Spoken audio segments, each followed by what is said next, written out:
अस्सलाम वालेकुम student. Today I am going to explain about modern period. ठीक है, the modern period scientist is modern age scientist like J Black, J Priestley, Cavendish, Robert Boyle, Scheele, John Dalton and extra. ठीक है, हम लोग क्या कर रहे हैं, मॉडर्न पीरियड साइंटिस्ट के बारे में पढ़ रहे हैं। मॉडर्न पीरियड साइंटिस्ट में ज़्यादातर नॉन मुस्लिम साइंटिस्ट, बल्कि मेजोरिटी क्या है ही नॉन मुस्लिम साइंटिस्ट, जिसमें हम लोग क्या करें, इनकी कंट्रीब्यूशन पढ़ने के, इनके क्या क्या काम रहे। सही है, सबसे पहले हम पढ़ रहे हैं जॉन ब्लैक के बारे में। ठीक है, तो जे ब्लैक क्या है, इन्होंने क्या किया था, कार्बन डाइऑक्साइड की, जो कार्बन डाइऑक्साइड के बारे में स्टडी की थी। ठीक है, इनकी फील्ड ऑफ वर्क यह है कि ही स्टडी द कार्बन डाइऑक्साइड। ठीक है, नंबर 2 है जे प्रिस्ले। जॉन प्रिस्ले ने क्या किया है, discover oxygen, sulphur dioxide and hydrogen chloride. किसने क्या क्या चीज़ें डिस्कवर की है, तो ऑक्सीजन डिस्कवर किया है, सल्फर डाइऑक्साइड डिस्कवर किए है और हाइड्रोजन क्लोराइड डिस्कवर किया है।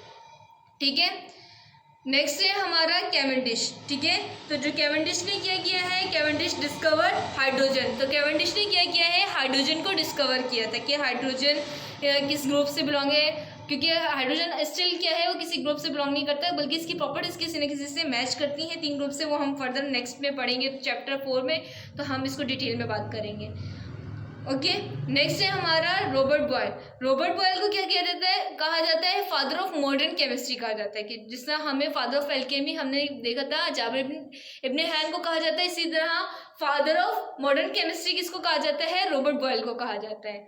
नेक्स्ट है हमारा स्कीले। स्कीले ने क्या किया था, क्लोरीन डिस्कवर किया था। ठीक है, तो इसके अलावा भी बहुत सारे नॉन मुस्लिम साइंटिस्ट हैं। मैंने बस स्टार्टिंग के या सिलेक्टेड मैंने 5 आपको एक्सप्लेन कर दिए, मगर आपको डिटेल आपको आपकी बुक में पेज नंबर 3 पे इसकी मिल जाएगी। आगे हम मूव करते हैं नेक्स्ट टॉपिक की जानिब। हमारा आगे है साइंटिफिक मेथड। नेक्स्ट टॉपिक हमारा क्या है, scientific method.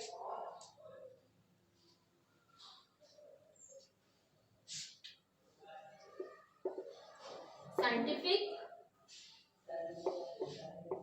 Method, scientific method में हमारे पास क्या क्या शामिल है, ऑब्जर्वेशन,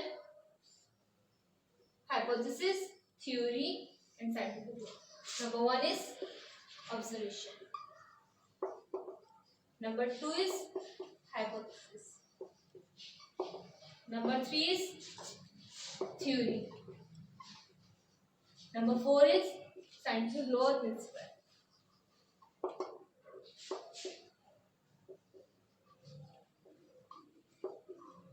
ठीक है, तो साइंटिफिक लॉ नाम याद रखना है। तो साइंटिफिक मेथड में क्या है, इसमें 4 चीज़ें शामिल हैं। ठीक है, इन चारों चीज़ों की प्रोसेस से गुजरना, और चारों प्रोसेस हैं क्या, ये हम डीपली पढ़ते हैं। उन सब की प्रोसेस से गुजरना क्या कहलाता है, साइंटिफिक मेथड कहलाता है। तो नंबर 1 क्या है, ऑब्जर्वेशन, नंबर 2 क्या है, हाइपोथेसिस, नंबर 3 क्या है, थ्योरी, नंबर 4 क्या है, साइंटिफिक लॉ। ऑब्जर्वेशन क्या है कि मतलब कोई भी चीज़ गौर फिक्र करना, ऑब्जर्व करता है। हर साइंटिस्ट दूसरे साइंटिस्ट से क्या होता है, डिफर होता है किसी भी चीज़ को ऑब्जर्व करने के लिए। जिस तरह हर इंसान दूसरे इंसान से डिफर है। लाइक अगर हम एक रूम में बैठे हैं, बहुत सारे स्टूडेंट्स हमारे क्लास में मौजूद हैं, हर स्टूडेंट का अपना पॉइंट ऑफ व्यू अलग होगा हर चीज़ को देखने का। लाइक अगर हम एक रिवॉल्विंग और फैन देख रहे हैं कि फैन किस तरह रिवॉल्व कर रहे हैं, हम सब ऑब्जर्व कर रहे हैं, तो हर चीज़ का क्या होगा, पॉइंट ऑफ व्यू देखने का डिफरेंट होगा। सही, तो हम अगर हम मतलब डिफरेंट ऑब्जर्वेशन इस तरह बहुत सारी आएंगी सामने, कि हमने इसको, आपने कुछ ऑब्जर्व किया, मैंने कुछ और ऑब्जर्व किया, दूसरे स्टूडेंट ने कुछ और ऑब्जर्व किया। इस तरह मुख्तलिफ एक ऑब्जर्वेशन आएंगी, जो ज़्यादा मेजोरिटी ऑब्जर्व होगी ऑब्जर्वेशन की, मतलब ड्यूरेशन देखा जाएगा कि इस ड्यूरेशन में ये ऑब्जर्वेशन ज़्यादा आई है, तो वो हमारी ऑब्जर्वेशन की कैटेगरी में आ जाएगा। ठीक है, नेक्स्ट है हाइपोथेसिस। हाइपोथेसिस क्या होता है कि जब हम क्या करते हैं, किसी भी चीज़ को ऑब्जर्व करते हैं, उसके ऊपर मजीद काम किया जाए और उसको मजीद ट्राई किया जाए। हम उस आइडिया को, अगर हमने एक आइडिया देखा ना, मैं एग्जांपल के तौर पे आपको बता दूं, रिवॉल्विंग ऑफ फैन का हमने आइडिया देखा कि फैन किस तरह रिवॉल्व कर रहे हैं, तो इसी आइडिया को क्या किया जाए, मजीद क्या किया जाए, स्टडी किया जाए और मजीद हम लोग क्या करें, इसको बारे में जांचें। तो ये हमारा हाइपोथेसिस की कैटेगरी में आता है। ठीक है, और हाइपोथेसिस के बाद अगर हम उसको अगर मुख्तलिफ एक्सपेरिमेंट के थ्रू चेक करने के बाद एक रिटन फॉर्मेट में एक हमारी उस हम अपनी पॉइंट ऑफ व्यू को बयान करें, तो वो हमारा थ्योरी बन जाती है।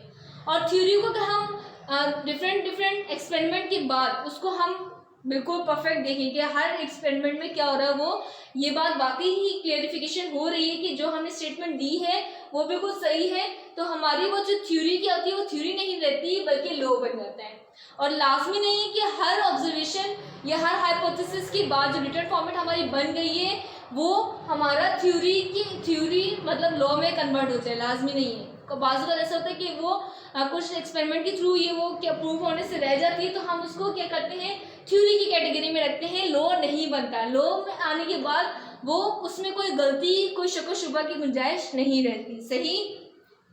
तो ये चारों जो हमारे स्टेजेस हैं, इन सारे स्टेजेस से गुजरना ये हमारा साइंटिफिक मेथड बनता है। ठीक है, तो साइंटिफिक मेथड में क्या क्या शामिल होता है? Observation, hypothesis, theory, scientific law.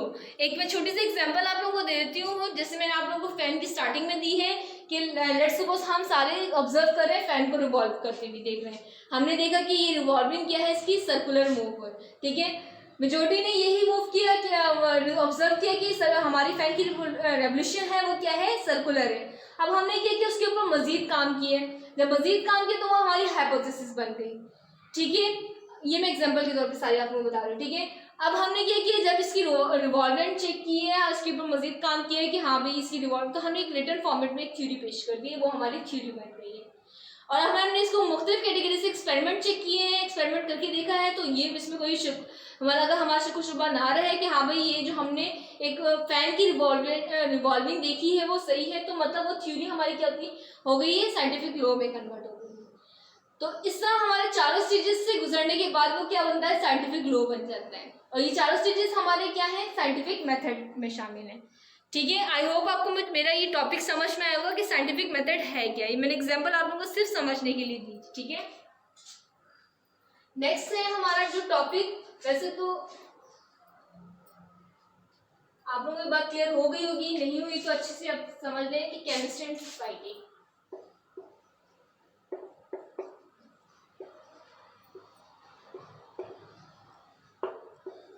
ठीक है, केमिस्ट्री और सोसाइटी के बारे में हम पढ़ रहे हैं। ठीक है, अगर आप लोग नॉर्मल, मैं आप लोगों से जनरल बात करूं कि अगर हम देखें कि केमिस्ट्री और सोसाइटी कोई डिफरेंट चीज़ नहीं है, बल्कि हमारी आजकल की ड्यूरेशन में केमिस्ट्री के बिना हमारी लाइफ अधूरी होती है।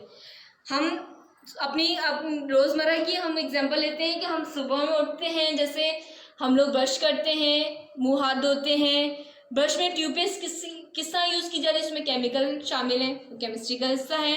हम अपना मुंह धो रहे हैं, साबुन है, साबुन में भी क्या है, केमिकल का हिस्सा मौजूद है। इसके अलावा हम लोग अगर हम नॉर्मल अपने दिन में जितने भी आप रूटीन को देख लें, आप लोगों को केमिस्ट्री का इस्तेमाल मौजूद होता हुआ दिखाई दे रहा होगा। ऐसे ही है, तो हम लोग कह सकते हैं कि केमिस्ट्री और सोसाइटी क्या है, गो हैंड टू हैंड, कि ये क्या है, साथ के साथ चलते हैं हमारी ज़िंदगी में। ये दोनों क्या है, इसका दोनों की इंपॉर्टेंस हमारे लिए, दोनों हमारे क्या है, लाइफ का हिस्सा है। ठीक है, आई होप आपको मेरा chapter number 1 introduction to chemistry समझ में आया होगा, जिसमें हमने क्या किया है, स्टार्टिंग में हमने क्या किया, केमिस्ट्री की डेफिनेशन, उसकी ब्रांचेस, और इसके अलावा हमने साइंटिफिक मेथड और मुस्लिम साइंटिस्ट और नॉन मुस्लिम साइंटिस्ट के बारे में स्टडी किया था। Thank you for